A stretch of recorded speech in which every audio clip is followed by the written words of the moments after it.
बिस्मिल्लाहिर्रहमानिर्रहीम, अस्सलाम वालेकुम नादरीन। आप यूट्यूब चैनल देख रहे हैं। मैं इमरान खान हूँ। एक बड़ी पुरानी खबर मिली है और वो तस्दीक करेगी इसराइल के हवाले से एक बड़ी आम खबर की।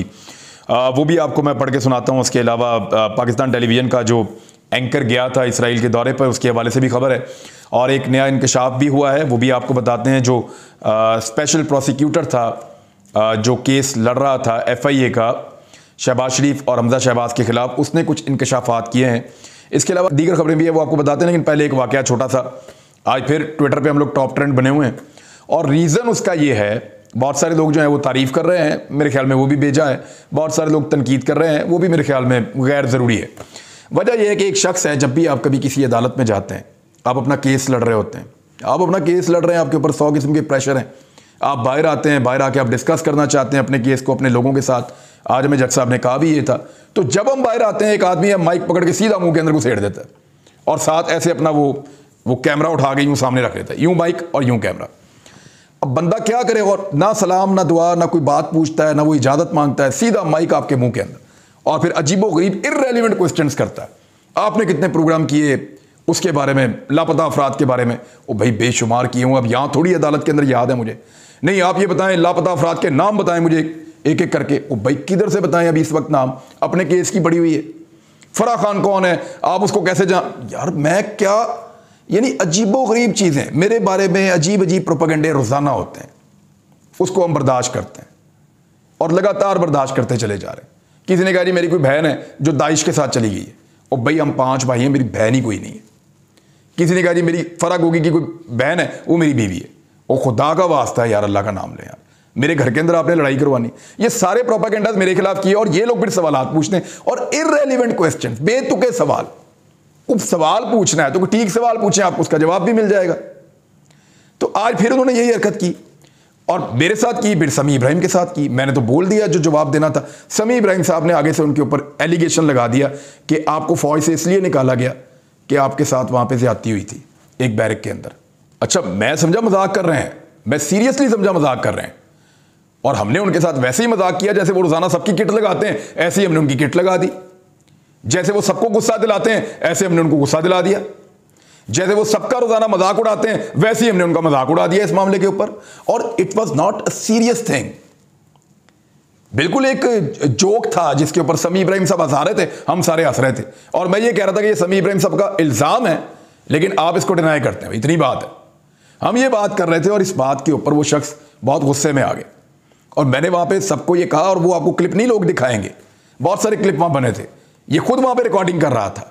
अब ये चीजें हैं जिनको ये खुद ही अपलोड करवा दी, सारे सोशल मीडिया पर डलवा दिया और डलवा के हमारे खिलाफ प्रोपेगेंडा कर रहे कि ओ भाई रेहाम खान की किताब के ऊपर आप लोग बगले में जाते रहे, किसी ने उसकी मजम्मत की? जो कादर पटेल मुराद सईद को कहते रहे उसकी किसी ने मजम्मत की? जो जावेद लतीफ ने मुराद सईद को कहा उसकी किसी ने मजम्मत की? जो खातून अव्वल के बारे में बातें की गई उसके ऊपर किसी ने मजम्मत की? तो आज एक मजाक किया समी इब्राहिम ने और हमने उस आदमी की किट लगाई जो रोजाना किसी ना किसी का मजाक उड़ाता है, उस आदमी के साथ जोक किया जो रोजाना किसी ना किसी का जोक बनाता है। तो इसके ऊपर सबको तकलीफ हो गई और मेरे फरिश्तों को भी नहीं पता था इसको ऐसे कोई लोग ऑन एयर कर देंगे। इन्होंने खुद ही वो क्लिप काटे और काट के अपनी मर्जी के हिस्से निकाल के उसको बाद में चढ़ा दिया। वो नहीं बताया जब मैं मना कर रहा था कि यार इसका ब्लड प्रेशर हाई हो गया, खुदा ना खास्ता इसको कुछ हो जाएगा, ना करो, ये मजाक बंद करो। अब मैंने इसको मजाक वहां पे खड़े होकर करार दिया था और मैंने कहा था ये मजाक है और ये नहीं होना चाहिए। मैंने खड़े होकर 2 मरतबा कहा था, उन्हीं सारे कैमरों के अंदर देख के जो ये खुद चला रहा था। लेकिन अजीब आदमी है, अपनी चीजों को खुद ही वायरल कर रहा है। अच्छा, मैं इसको पहले मजाक समझ रहा था, मुझे 10 बंदों ने उसकी स्टोरी भेज दी है। लोग कहते हैं इसको ड्रम आउट किया गया था फौज में से, और ये वाकई फौज में था। ड्रम आउट होता है कि ड्रम बजा के निकालते हैं, ये लोग क्लेम कर रहे हैं, मुझे अभी भी नहीं पता। मैंने कोई इदारे से जाके थोड़ी पूछ लिया, बहुत पुरानी बात है, बहुत पुरानी माजी की बात है। अजीब आदमी है, अजीब चीज़ें हैं। मैं तो अब कल अगर जब भी अदालत में जाऊंगा तो हाथ जोड़ के इससे माफ़ी मांगेंगे, भाई जाओ अपना काम करो, हमें ना तंग करो। पिछली मरतबा मैंने इतने प्यार से टैकल किया, इस मरतबा मजाक के अंदर इसको उड़ाने की कोशिश की, लेकिन ये एक ऐसी जोक है जो वहां जाके चिपक जाती है। और इररेलेवेंट क्वेश्चन, पूरी दुनिया में ऐसी मिसाल नहीं है। आप आके पूछें, मैं सवाल करना चाहता हूं, आपको इजाजत मिले, आप शुरू हो जाएं। माइक पकड़ के सीधा यूं करके हाथ आगे करता है और यहां से एक और आपको दीवार के साथ लगा देता है और फिर कहता है मैं जाने नहीं दूंगा, मैं जाने नहीं दूंगा। घेरे डालता है वहां पे, पता नहीं शिकार खेल रहा है। या सवाल कर रहा है, मेरी तो समझ से बाहर। बहरहाल ये इस तरह की भी सहाफत हो रही है पाकिस्तान में, लोग इसको अप्रिशिएट कर रहे हैं, मर्जी है इनकी। अगर ये करना है तो फिर ज़बरदस्ती तो हम भी कर सकते हैं बहुत सारी चीज़ें, लेकिन हम ज़बरदस्ती नहीं करते। उसने बदतमीज़ी की बहुत सारी चीज़ों में की, हमने उसका जवाब भी नहीं दिया। समी इब्राहिम साहब ने एक बात की और उसके ऊपर उसका मजाक उड़ा, और उसके अपने साथी जो सहाफ़ी यहाँ पे मौजूद हैं वही ठट्ठे लगा रहे थे, वही ऊंची ऊंची हंस रहे थे। अनफॉर्चुनेट नहीं होना चाहिए था। मुझे इस बात का अफसोस है कि एक आदमी की इतनी किट लगी और वो उसने खुद लगाई। सोशल मीडिया पे क्यों डाला उसने? उसको सोशल मीडिया पे इसको डालना ही नहीं चाहिए था। ये तो बेवकूफ़ी है कि आपके बारे में कोई मजाक हो रहा है या अगर उसकी कोई असलियत भी है तो आप उसको सोशल मीडिया पे उठाकर डाल दें। यानी सीरियस इंटरव्यू मैंने वहां पे दिए हैं, वो चल रहे हैं, और मैंने सबको मना किया। लापता अफराद का पूछना है, जाके मरियम नवाज से पूछो, जो हर दूसरे दिन किसी बच्चे को गोद में बिठा के लापता अफराद के लिए आवाज उठा रही होती थी।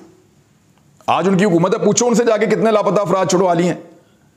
उनसे जाके पूछे ना मरियम नवाज से कि उनकी नेशनैलिटी उनके भाइयों की कहां की है और वो अदालत में पेश क्यों नहीं होते।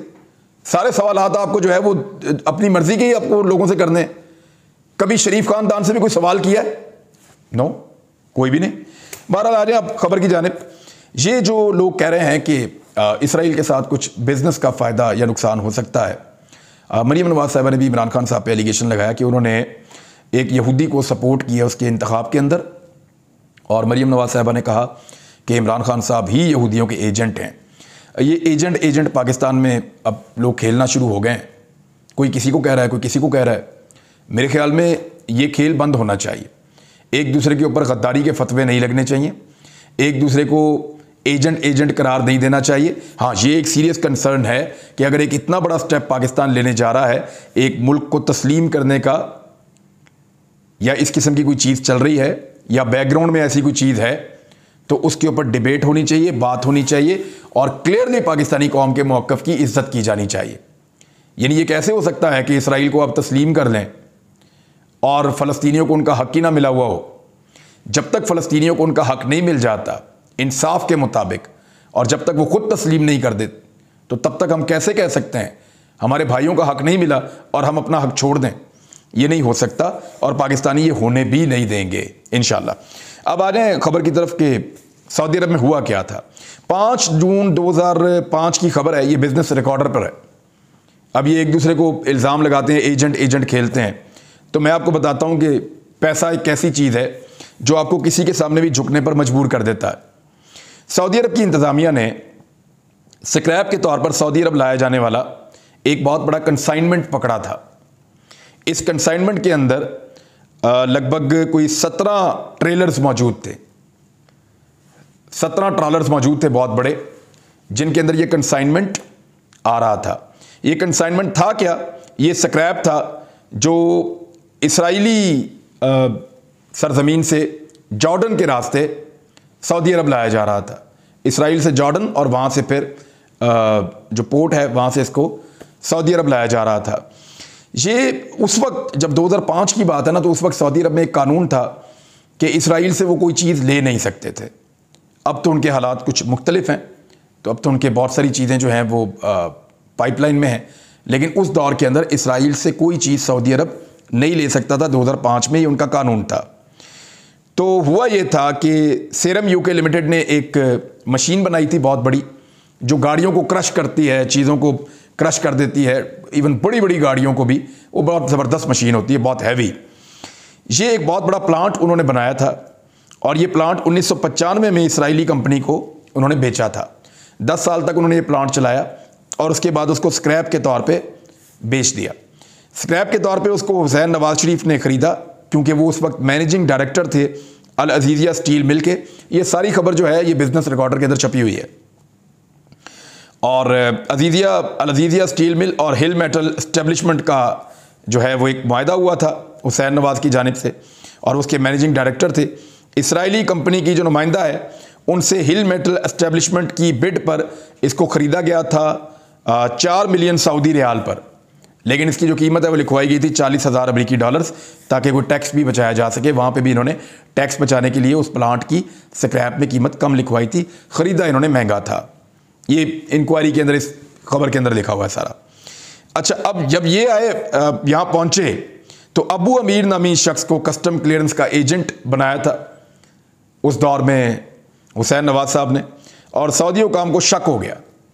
तो उन्होंने ये देखा कि इस मशीन के जब उन्होंने पुर्जों को चेक किया प्लांट के, तो इसके पुर्जों के ऊपर जहाँ पे नाम लिखा हुआ था इसराइली कंपनी का, वहाँ पे रगड़ा हुआ था, स्क्रैच किया हुआ था, नाम मिटाया हुआ था, और मिटाने के बाद उसके ऊपर पेंट करके भी कई जगहों पे नाम को छुपाया गया था। ये माल पकड़ा गया। हुसैन नवाज 15 अप्रैल 2005 को सऊदी अरब के एक अहम तरीन ओहदेदार के साथ सऊदी कस्टम अथॉरिटीज़ को मिले थे और उन्होंने कोशिश की कि उनका माल छूट जाए, लेकिन इसका कोई फ़ायदा नहीं हुआ। हाँ, ये ज़रूर हुआ कि वो सऊदी कानून से बच गए, लेकिन सऊदी कानून में उस वक्त इस बात की ममानियत थी कि आप इसराइल से कोई चीज़ नहीं मंगवा सकते। तो उस दौर में शरीफ ख़ानदान ने तब भी इसराइल के साथ सौदा किया था। लोहे का कारोबार ये करते हैं, बहुत पुराना करते हैं, तो फ़ायदे और नुकसान के लिए बिजनेसमैन कुछ भी देखता है। तो मरीम नवाज साहबा इमरान खान पे एलिगेशन लगा रही हैं, तो ये एक एलिगेशन उनके ऊपर भी है, इसका भी जवाब उनको साथ साथ देना चाहिए। पाकिस्तान टेलीविज़न का जो एंकर है उसके बारे में खबर आई है, वो मैं आप तक शेयर कर देता हूँ, फिर आपको बताता हूँ कि जो प्रोसिक्यूटर वाली स्टोरी है वो एक्चुअली है क्या। वज़ीर इत्तलात मरीम औरंगज़ेब ने यह बताया है कि इसराइल का दौरा करने वाले PTV एंकर को बरतरफ कर दिया गया है। पॉलिसी बयान देते हुए वज़ीर इत्तलात ने कहा कि फ़लस्तीन की हमायत में पाकिस्तानी पॉलिसी में कोई तब्दीली नहीं आई है। ये एक बड़ी अच्छी बात है अगर हुकूमत ये कह रही है तो, क्योंकि इस पॉलिसी में तब्दीली आनी भी नहीं चाहिए जब तक कि फ़लस्तीनियों को उनका इंसाफ, उनका हक़ नहीं मिल जाता। और उन्होंने कहा कि फ़लस्तीन की हमायत में पाकिस्तानी पॉलिसी में कोई तब्दीली आई है और ना आएगी। फ़लस्तीन पर पाकिस्तान की रियासती पॉलिसी वाज़े और बाबा कौम कायद-ए-आज़म मोहम्मद अली जिन्ना के फ़रामीन पर मबनी है। वज़ीर इत्तलात ने बताया कि दौरे में शामिल PTV के एंकर को टर्मिनेट और ऑफ एयर कर दिया गया है। मज़कूरा एंकर अपनी ज़ाती हैसियत में दौरे पर गया था। तो ये एक अच्छी चीज़ है अगर ये हो गई है तो, और इस एंकर को बरतरफ कर दिया गया क्योंकि पाकिस्तान टेलीविज़न पाकिस्तान का सरकारी TV है, और यहाँ का एक एंकर जाए और जाकर इसराइल का दौरा करके और इसराइली सदर को मिले और बाद में इसराइली सदर खुद उसकी तस्दीक करे, तो ये पाकिस्तानियों के लिए दिल दुखाने वाली बात है। तो ये एक स्टेप हुकूमत पाकिस्तान ने लिया है। अब एक और चीज़ है, इसके ऊपर आप आ जाएं। जो प्रोसिक्यूटर ना, स्पेशल प्रोसिक्यूटर, इनका नाम है सिकंदर जुल्करनैन। ये काम कर रहे थे जो शहबाज शरीफ का केस था, जो हमजा शहबाज का केस था, इन केसेस में प्रोसिक्यूटर के तौर पे पेश होते थे FIA की जानिब से। उन्होंने कुछ इंकशाफात कर दिए हैं। उन्होंने बताया कि ये जवाब गलत है कि मनी लॉन्ड्रिंग केस में पेशरफ्त नहीं हो रही थी, इसलिए मुझे हटा दिया गया। हमें पहले ही बता दिया गया था कि दोनों को, यानी शहबाज शरीफ और हमजा शहबाज, मुल्ज़िमान वज़ीर आज़म और वज़ीर आला बनने जा रहे हैं। 10 अप्रैल को DG FIA को पैगाम मिला कि अब आप पेश ना हो। यानी गौर करें क्या कह रहे हैं वो। ये कह रहे हैं कि हमें पहले बता दिया गया था कि हमजा शहबाज वज़ीर आज़म और शहबाज शरीफ वज़ीर आला पंजाब बनने जा रहे हैं। उस वक्त तो जोड़ तोड़ हो रही थी, उस वक्त तो बंदे तोड़े जा रहे थे, यानी उनके बनने से पहले ही आगाह कर दिया गया था कि ये दोनों बनने जा रहे हैं। जुल्करनैन ने हदायत देने वाले अफसर का नाम जाहिर करते हुए कहा कि साबिक DG सनाउल्लाह अब्बासी ने ही पैगाम दिया कि आप पेश ना हों। अदालत में दरख्वास्त दी कि इन वजूहात पर केस में पेश नहीं होऊंगा, क्योंकि मुझे नज़र आ रहा था कि डॉक्टर रिजवान को हटाया गया तो अब मुझे भी रोका जा रहा है। सिकंदर जुल्करनैन ने बताया कि 18 फरवरी से केस में पेश होता रहा, फिर अदम एतमाद का इशू आ गया। जब DG FIA का पैगाम मिल गया तो मैं क्यों पेश होता। DG FIA ने से पूछना चाहिए कि ऐसा उन्होंने क्यों किया कि मुझे रोक दिया कि आप पेश ना हो। मैंने अदालत को कहा कि मेरी दरख्वास्त को रिकॉर्ड का हिस्सा बनाएं, जिसमें मैंने लिखा था कि मुल्ज़िमान के ओहदों की वजह से पेश ना होने का कहा जा रहा है। उन्होंने बताया कि मनी लॉन्ड्रिंग केस के मुल्ज़िमान के खिलाफ केस खासा मजबूत था।